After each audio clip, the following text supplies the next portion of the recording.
Welcome back to my channel learning continuous. నిన్న నేను ఒక పెద్ద ఆయనతో మాట్లాడానండి. మనందరికీ తెలిసిన పెద్ద ఆయనే, సుపరిచితం, పేరు అక్కర్లేదు. బట్ ఆయనని అడిగాను, సార్ తెలంగాణ స్టేట్లో టీజీపీఎస్సీ ఆస్పిరెంట్స్ గురించి ఇంత గోల నడుస్తుంది సార్, మీరు ఏం విశ్లేషించట్లేదు అని అడిగాను అనమాట. అడిగితే సార్ అన్నారు, నేను తెలంగాణ ఆస్పిరెంట్స్కి నేను క్లాసెస్ చెప్తా కాబట్టి నాకు అందులో కాన్ఫ్లిక్ట్ ఆఫ్ ఇంట్రెస్ట్ ఉంది, నేను దాని గురించి మాట్లాడను, నా ఎథిక్స్ పర్మిట్ చేయవు అని అన్నారనమాట. ఓకే, ఎందుకంటే మన అందరం వెయిట్ చేస్తున్నాం. నన్ను చాలామంది అడిగారు, అన్న మనకి ఆ సార్ అయితే కరెక్ట్ చెప్తారు, ఎందుకంటే మనం పొద్దున్న లేస్తే మన యూట్యూబ్ ఛానల్ ఆయనతోనే స్టార్ట్ అవుతుంది, ఆయన వీడియోతోనే స్టార్ట్ అవుతుంది, అందరికీ తెలిసిన విషయం అది. మరి అంత పెద్ద ఆయన అంత మాట అన్నాడు, స్టేట్ ఈ conflict of interest and ethics అనే పదం వాడారు కాబట్టి నేనేం అనలేదు. సరే సార్, అది మీ ఇష్టము, ఎందుకంటే దాంట్లో నేను చేసేది ఏం లేదు కాబట్టి దట్స్ ఫైన్, అక్కడికి వదిలేశారు. బట్ ఆయన మాట్లాడుంటే బాగుంటుంది అని మనం అందరం కోరుకుంటున్నాము. ఆయన మాట్లాడలేదు ఫర్ వాట్ ఎవర్ రీజన్. ఆయన సంగతి పక్కన పెడదామండి, అది ఆయన అభిప్రాయము. అయితే మరి మిగతా వాళ్ళ సంగతి ఏంటిదండి? కోచింగ్ సెంటర్ సంగతి ఏంటిది?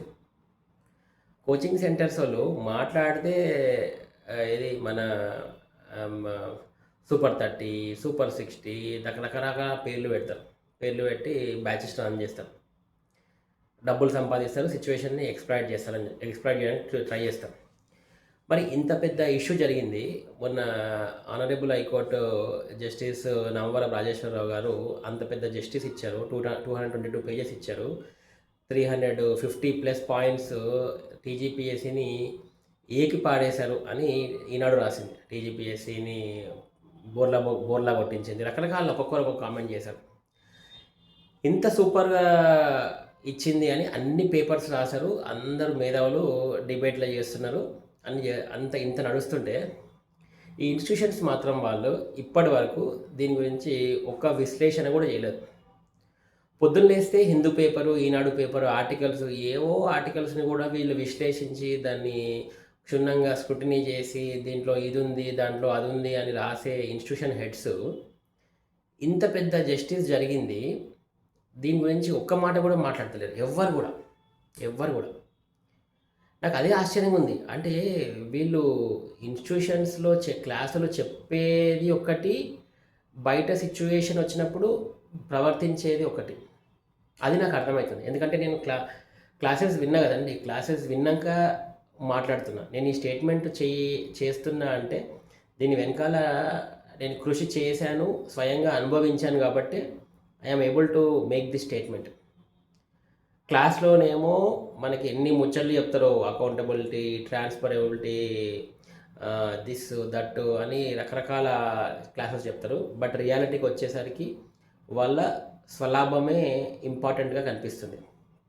వాళ్ళ భయం ఏంటిది? ఇన్స్టిట్యూషన్ హెడ్స్ మళ్ళీ వచ్చి మాట్లాడితే గవర్నమెంటు వాళ్ళ ఇన్స్టిట్యూషన్స్ మీద, లోకల్గా వాళ్ళ హాస్టల్స్ మీద, వీటి మీద దాడి చేయడము, మీకు ఇది లేదు అనడము, అది లేదు, ఏదో ఒక పెంట పెడుతుందని వీళ్ళ భయం. మరి ఆ భయం ఉంది, కానీ అది కరెక్టా అండి? అది కరెక్ట్ కాదు కదా. మీరు ఎట్లాంటి బిజినెస్ చేస్తున్నారు? మీరు చేసే బిజినెస్ మీరు you are not running a pub, you are not running a restaurant. మీరు ఇప్పుడు పబ్ రన్ చేస్తారు అనుకోండి, పబ్కి డబ్బులు ఉన్నోడే వెళ్తాడు. వాడు ఒక మందు బాటిల్ బయట 200 రూపీస్ ఉంటే వాడు 1000 రూపాయలు పెట్టినా కొంటారు. అది బిజినెస్. ఆ బిజినెస్లో కానీ మీరు రన్ చేసే బిజినెస్ అట్లాంటి బిజినెస్ కాదు. మీరు రన్ చేసే బిజినెస్ ఎడ్యుకేషన్ బిజినెస్, దట్టు ఒక స్టేట్కి సంబంధించిన మెయిన్ ఆస్పెక్ట్ ఏదైతే స్టేట్ రావడానికి ఉపయోగపడ్డ నీళ్లు, నిధులు, నియామకాలు అనే తీసుకొని మీరు బిజినెస్ చేస్తున్నారు. ఈ బిజినెస్ చేయండి, కానీ బిజినెస్లో ఎథిక్స్ ఉండాలి కదా. ఇప్పుడు బిజినెస్లో ఎథిక్స్ లేకపోతే how can you call it as a business? మన గవర్నమెంట్ కూడా చెప్తుంది కదా, మీరు బిజినెస్ చేయండి. బిజినెస్ అందరినీ చేయమంటుంది, కానీ బిజినెస్లో ఎథిక్స్ లేకపోతే దాన్ని బిజినెస్ అనరు. దాన్ని ఏమంటారంటే ఇల్లీగల్ వ్యవహారం అంటారు. డ్రగ్ పెడలింగో, లేకపోతే ఇప్పుడు డ్రగ్స్ ఉంటాయి, జనాలు బయట డ్రగ్స్ తీసుకుంటారు. ఒక్కొక్క డ్రగ్ 5,000, 10,000, దాని ఎథిక్స్ ఏమి ఉండవు. ఆ టైంలో వాడికి ఎంత, నోటికి ఎంత వస్తే అంత, దాని ఎథిక్స్ లేవు. నువ్వు నీ మజ్బూరికి నువ్వు తీసుకుంటున్నావు ఆ డ్రగ్గో, లేకపోతే వాట్ ఎవర్ సమ్ రాంగ్ పని చేస్తున్నప్పుడు. కానీ ఇది అట్లా కాదు కదా. This is a business. ఆ బిజినెస్కి ఒక నెంబర్ పెట్టుకోండి, 10%, 20%. దాంతో పాటు ఎథిక్స్ మిస్ అవ్వకుండా చేయాలి. కానీ ఇప్పుడు ఏమవుతుందండి, వాట్ ఆర్ యూ డూయింగ్? మీరు చేసే బిజినెస్లో ఎథిక్స్ ఎక్కడ ఉంది చెప్పండి? ఎథిక్సే లేదు. ఎందుకంటే భయపడుతున్నారు కదా. మీరు గవర్నమెంట్కి అగెన్స్ట్గా, మిమ్మల్ని గవర్నమెంట్కి అగెన్స్ట్గా మాట్లాడమంటలేదు, గవర్నమెంట్కి అగెన్స్ట్గా పొమ్మంటలేదు. కానీ ఈ జరుగుతున్నది న్యాయమా అన్యాయమో చెప్పాలి కదా. ఎప్పుడో సంవత్సరానికి ఒక వీడియో ఎవరో ఒక ఇన్స్టిట్యూట్లో పెడతారు, మరి మిగతా టైంలో పెట్టరా అండి? మిగతా టైంలో పెట్టారు. ఎంతసేపు ఆయన ఒక ఆయనే కనబడతారు, అశోక్ సార్. ఆయన ఒక ఆయనకే పట్టిందా? ఇక ఎవరికి అక్కర్లేదేమో. ఆయన మీద టీజీపీఎస్సీ కేసులు పెడుతుంది, ఆయన కొట్లాడతాడు. ఏదో ఒక అనుకుందాం సరే, పబ్లిక్ అంటారు నన్ను అన్న ఆయనకి పొలిటికల్ ఇది ఉంది, ఆయన పాలిటిక్స్లో జాయిన్, అది ఏమన్నా ఉండనండి, ఆయన స్వంతది. కానీ ఆయనకి ఏది ఉందో, ఆయన ఆస్పిరేషన్స్ ఏమని మనకు అనవసరం. కానీ ఆయన పోరాడుతున్నాడు కదా, ఇది తప్పుని తప్పుగా చెప్తున్నాడు కదా. మరి మీరు కూడా అదే చెప్పండి. మీరు పోనీ తప్పు అని చెప్పండి, రైట్ అని చెప్పండి. అబ్బా జస్టిస్ ఎన్ఆర్ఆర్ గారు తప్పుగా ఇచ్చారండి, ఇది అసలు ఇది కాదు అని చెప్పండి. మీరు అది చెప్పరు, పోనీ ఆస్పిరెంట్స్కి తగ్గట్టుగా ఇది చెప్పరు. నేను ఏమంటా అంటే ఒక స్టాండ్ తీసుకోవాలి కదా. మీరు స్టాండ్ తీసుకోకుండా సైలెంట్గా ఉంటే, ఇన్స్టిట్యూషన్ హెడ్స్ సైలెంట్గా ఉంటే అది ఎటువంటి సంకేతాలను పంపిస్తుంది?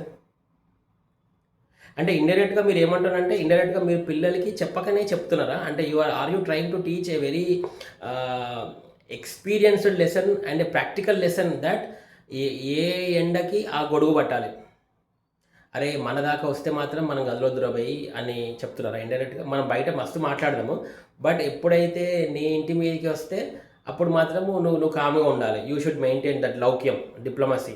అదే అండి మీరు చెప్పేది? అదే చెప్తున్నారా మీరు? ఇది ప్రాక్టికల్గా చెప్తున్నారు, మీరు నోట్తో అనట్లేదు. You are not telling it by mouth, వర్బల్గా మీరు చెప్పట్లేదు, కానీ అర్థమవుతుంది. People can understand it, we can read between the lines. అంతే కదా, అదే చేస్తున్నారు. ఒక్క ఇన్స్టిట్యూషన్ హెడ్ ఎందుకు మాట్లాడతలేరు? ఒక్క ఇన్స్టిట్యూషన్ హెడ్ కూడా మాట్లాడాలి ఇప్పటిదాకా. అదే ఇప్పుడు మొన్న ర్యాంకర్స్ రాగానే అన్ని ఇన్స్టిట్యూషన్స్ వాళ్ళు వాళ్ళకి శాల్వాలు కప్పిర్రు, ఈడు మా ఓడే, ఈడు మీ ఓడే, ఒక్కొక్క ర్యాంక్కి 2-3 ఇన్స్టిట్యూషన్స్ వాళ్ళు వేసుకున్నారు. అంటే ఇన్స్టిట్యూషన్ ప్రమోషన్స్కి ఏమో వాళ్ళు హెల్ప్ అవుతారు. మరి ఇప్పుడు న్యాయము అన్యాయము ఇంత హైకోర్టు ఇంత గట్టిగా చెప్పినా కానీ మేము మాట్లాడం. ఇది కరెక్ట్ కాదండి. చాలా బాధ కలిగిస్తున్న విషయం. నేను కూడా ఎందుకు చెప్తున్నా ఇంత గట్టిగా అంటే, నాకేం పొలిటికల్ ఆస్పిరేషన్స్ లేవు, నేను ఒక కామన్ మ్యాన్ని, చాలా నష్టపోయిన టీజీపీఎస్సీ. నేను ఎవరికి భయపడాల్సిన అవసరం లేదు, ఎందుకంటే నేను ఎవరిని పర్సనల్గా దూషించట్లేదు. ఓన్లీ ఏంటంటే సిస్టంలో ఉన్న ప్రొసీజరల్ ల్యాప్సెస్ని మాత్రమే చెప్తున్నా. నా దృష్టికి యాజ్ ఏ కామన్ మ్యాన్గా నా దృష్టికి వచ్చినాయి నేను మాట్లాడుతున్నాను యూట్యూబ్లో, ఎవరిని కించపరచకుండా. ఎవరిని, ఇది కూడా తప్పేనా? ఇది కాదు కదా. ఆర్టికల్ ఫ్రీడమ్ 19A ప్రకారం చెప్పొచ్చు కదండి. బాధ అనిపిస్తుంది ఏంటంటే, it is very sad to see the sad state of affairs. Local కింద నుంచి పైన వరకు గవర్నమెంటు అట్లనే ఉంటుంది, అండ్ టీజీపీఎస్సీ అట్లనే ఉంటుంది, జ్యుడిషియరీ కూడా మనకి ఒకసారి చాలా సందర్భాలలో మనకి అన్ఫేవరబుల్ ఇది ఇస్తుంది జడ్జిమెంట్స్. ఒక్కసారి మనకి ఇప్పుడు వచ్చిందండి ఫేవరబుల్ జడ్జిమెంట్, మొన్న వచ్చింది. మొన్నటిదాకా మనం ఎంత డిస్ట్రెస్కి లోనైనామండి. ఇప్పుడు ఫేవరబుల్ జడ్జిమెంట్ వచ్చింది. దీన్ని కూడా మళ్ళీ వాళ్ళు అప్పీల్కి పోతామంటారు. సరే పోనీయండి, ఇక పోతే మనం చేసేది ఏం లేదు. కానీ వాళ్ళు జడ్జిమెంట్ ఎంత దూరం పోయినా అల్టిమేట్గా ట్రూత్ ఈజ్ ట్రూత్. నువ్వు నీకు తెలియదా? మనం నిద్రపోయినప్పుడు నీకు ఎవ్వడు చెప్పాల్సిన అవసరం లేదు, నీకే తెలుసు కదా నిజము, నీకు తెలుసు కదా. నువ్వు పండుకున్నప్పుడు నువ్వు బయట అందరినీ నువ్వు ఇది చేయగలుగుతావేమో, ఎవరి మోసం చేయగలుగుతావు, కానీ నీకు తెలియదా నువ్వు చేసేది కరెక్టా కాదా అని? తెలుసు కదా. ఇప్పుడు అదే అడుగుతున్నా వీళ్ళని, టీజీపీఎస్సీ వాళ్ళని అదే అడుగుతున్నాము, నేను అదే అడుగుతున్నాము, జస్ట్ ఇన్స్టిట్యూషన్స్ వాళ్ళని కూడా అదే అడుగుతున్నాము. మీకు తెలుసు కదండి what is correct, what is wrong. ఉత్తపుణ్యానికి స్టూడెంట్స్ యొక్క భవిష్యత్తు పోతుంది, వాళ్ళ టైం పోతుంది, వాళ్ళ ఎఫర్ట్ పోతుంది, ఇంత పోతుంది, కానీ ఎవరు మాట్లాడట్లేదు. ఎవరు కూడా మాట్లాడట్లేదు. దయచేసి ఎవరైనా ఇన్స్టిట్యూషన్ హెడ్స్ ఇది చూస్తే మాట్లాడండి సార్, ఏం కాదు, ఏమి కొంపలు మునిగిపోతాయి. మీరు ఈ స్ట్రీమ్లోకి వచ్చిరంటేనే మీరు ఏదో చేద్దామని వచ్చారు. మరి ఇప్పుడు వెనుకకు పోవడం అనేది ఎంతవరకు కరెక్టో మీరే ఆలోచించుకోవాలి sir. So that is what I'm request చేస్తున్నా, ఎవరైనా వచ్చి మాట్లాడండి. సో దట్ ఆస్పిరెంట్స్కి ఎవడో ఇద్దరు నాలాంటోడు నేను ఎంత మాట్లాడితే ఏం ఉపయోగం అండి? నేను ఎవడో తొక్కగాని ఎవడో అదే కామన్ మ్యాన్. నాకు గట్టి చేస్తే నాకు నాకు 1000 వ్యూస్ కూడా రావు. అదే మీలాంటి హెడ్స్ చేస్తే 1,00,000 వ్యూస్ పైన వస్తాయి. అది మరి అది అది ఇంపార్టెంట్ కదా. మీకు అంత అంత సిగ్నిఫికెన్స్ ఉంది స్టేట్లో. మీకు అంతమంది మీకు సబ్స్క్రైబర్స్ అయ్యారు. మీ మాటల కోసం వెయిట్ చేస్తున్నారు. మీరు చెప్తే దానికి మీనింగ్ ఉంటుంది. అంటే శంఖంలో వస్తే తీర్థం అవుతుంది అంటారు కదా, అట్లా మీరు చెప్పాలి. నాలాంటి వాడు ఎంత వాగుతాడు? నా కింద కామెంట్స్ రాస్తారు, అన్న నువ్వు మంచిగా సాఫ్ట్వేర్ జాబ్ చేస్తున్నావు. అవును, మరి అది నేను చెప్తే మీనింగే ఉండదండి. కానీ నేను ఓన్లీ నా డ్యూటీ ఏంటంటే నేను గుర్తు చేస్తున్నాను అంతే. నాకు ఐ వెరీ క్లియర్ దట్ నా వర్డ్స్కి పెద్ద మీనింగ్ ఉండదు. But I'm just reminding the heads of the institutions that to do a video so that ఆస్పిరెంట్స్కి ఒక బలం ఉంటుంది. అరే మోరల్ సపోర్ట్.